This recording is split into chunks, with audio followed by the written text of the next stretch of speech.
we move on to react to some of the top headlines, and we gotta go to United, where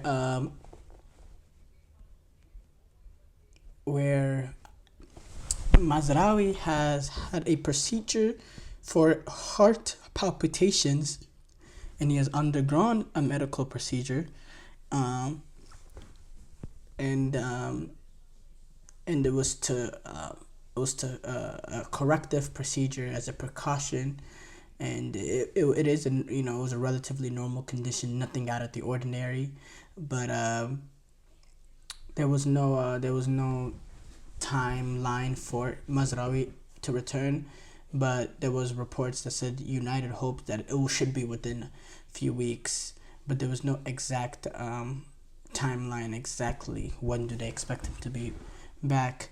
Um,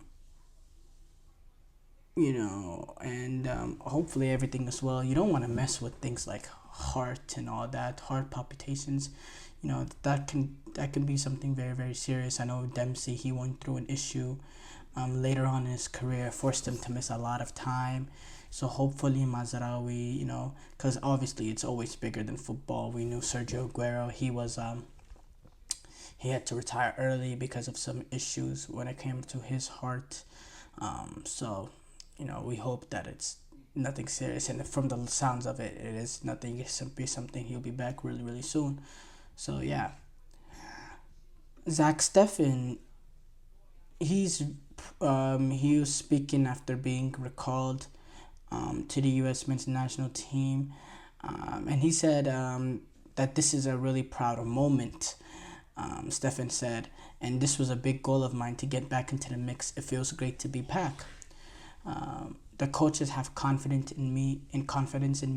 They're seeing me. They believe in me. And throwing on the U.S. jersey again, you're working for something bigger than yourself. We know he spiraled out of that squad in 2022 after he was, not only told that he wasn't gonna be not only obviously he wasn't gonna start at the World Cup, but told he wasn't even gonna be involved in the squad. Um, and and yeah, it's good. We'll see what he hasn't been really that great in MLS, but he is the only goalkeeper we have right now that is okay playing out of the back. Everybody else we have is pretty crap, and at the same time, we don't really have any good shot stoppers at this point in time. With Matt Turner and how disappointing he's been recently, the bad form he's been.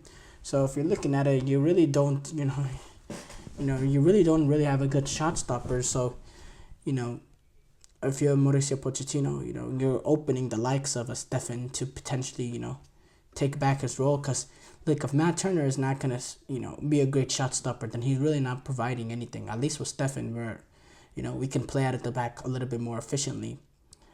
New Zealand, they beat Tahiti 3-0 in the opening World Cup qualifier. Normally, Oceania World Cup news is something I don't really like to get much into because number one, I don't have much knowledge about it. Number two is, let's be fair, it's the worst confederation in football, and it's disliked by the widest of margins.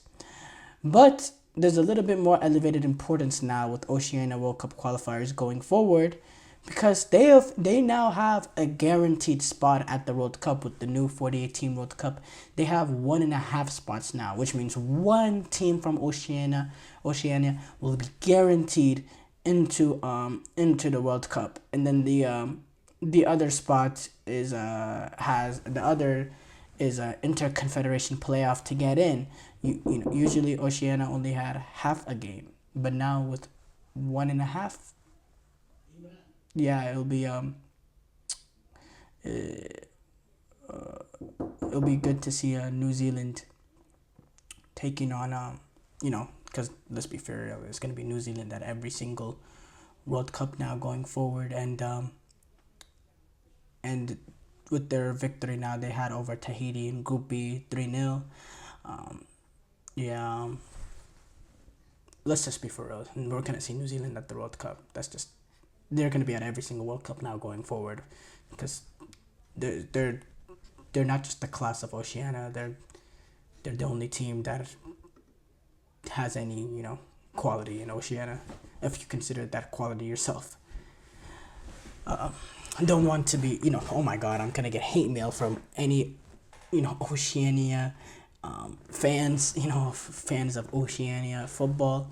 Um, but uh, but yeah. hmm Gareth Southgate, he dismissed speculation that he will be the replacement for Eric Ten Hag.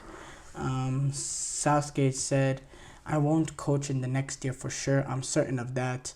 He said this to a BBC reporter. He said, "I need to give myself time to make a good decision. When you come out of a really big role, you need to give your body time.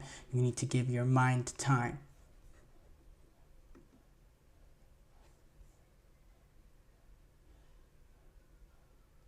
hmm I already spoke yesterday about Liverpool manager Jurgen Klopp becoming head of global soccer at Red Bull. Apart from that, not really, not much big news coming out in the soccer world. We know the U.S. taking on Saturday. They're going to be taking on Panama. We look forward. We're looking forward to that. That will be Mauricio Pochettino opening game. Mexico and Valencia. Mexico taking on Valencia in a friendly also coming up, and it's something that's been both sides have been critical about Mexico fans not really packing the stadium at Puebla because they're not why are they playing a club team, and Valencia fans are really frustrated with this team that's had a really poor start in La Liga, find themselves currently finishing 17th or 18th, now traveling a game halfway across the globe against Mexico to take on a team for friendly whenever you're supposed to be resting, preparing for your next game coming up. I'm never a fan of these international games taking on club teams. Never a fan of that, but yeah, let's see if any of the teams gets anything going forward. It's hard for the hosts, teams that hosting the World Cup to get good quality friendlies right now because a lot of teams in Europe they're playing Nations League, in Asia, South America they're playing World Cup qualifiers, in Africa they're playing AFCON qualifiers. Everywhere they have competitive games that they're having to play while the Mexico, US, and and Canada are scrapping to find any national teams to play in friendlies. I believe Canada only have one friendly in this window, and that's against Panama. The U.S. are playing Panama and Mexico, and then Mexico are taking on the U.S. and then a club team. It shows the difficulties to get good quality friendlies. I believe in the next international window, the U.S. will be. The next international window, Nations League will start. The CONCACAF Nations League will start. So there'll be, it'll be competitive games for they're not the home teams to prepare for, the home World Cup teams to prepare for. Can't speak today, but it's not quality. It's not quality games because, especially earlier on in the Nations League, you're going to be taking on some teams that are not at the level of the teams that they will be facing at the World Cup.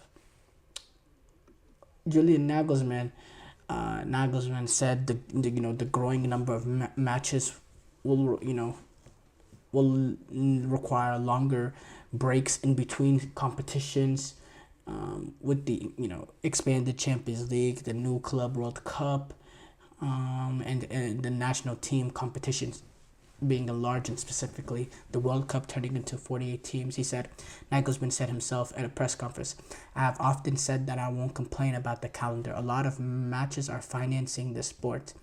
You have to have a healthy balance. I don't think there will be fewer games in the future. There'll be more matches, and we should be talking about how to structure the breaks between competitions." Nagelsmann, he made a comparison like the NBA basketball, like NBA and NFL that have months-long breaks between the seasons, an off-season, to allow for rest. He said NBA players play 85 games or so, but they have a long break. The NFL has a long break. We don't have that in football. The players just don't get any break. So yeah, interesting comments there from Nagelsmann. Now, an NBA, NFL type break for soccer, man, that'd be really, really hard to take in because that's a lot of time with no soccer. I'm not used to that as a footballing fan. But there definitely needs to be a little bit more break because if you're looking at it, if you're playing a club season, then you have a World Cup, and then you're going back to club season, you're realistically getting, 3-4 weeks off in total? If that, probably even less. So, yeah. But guys, thank you guys for tuning into the GSMC Soccer Podcast presented by the GSMC Sports Network. Your support means a lot to us, so please remember to subscribe to the show and leave a positive review. It really does make a difference. We also invite you to follow us on Facebook, Twitter, TikTok, and Instagram for more content and updates. So thank you once again and have a wonderful, wonderful day.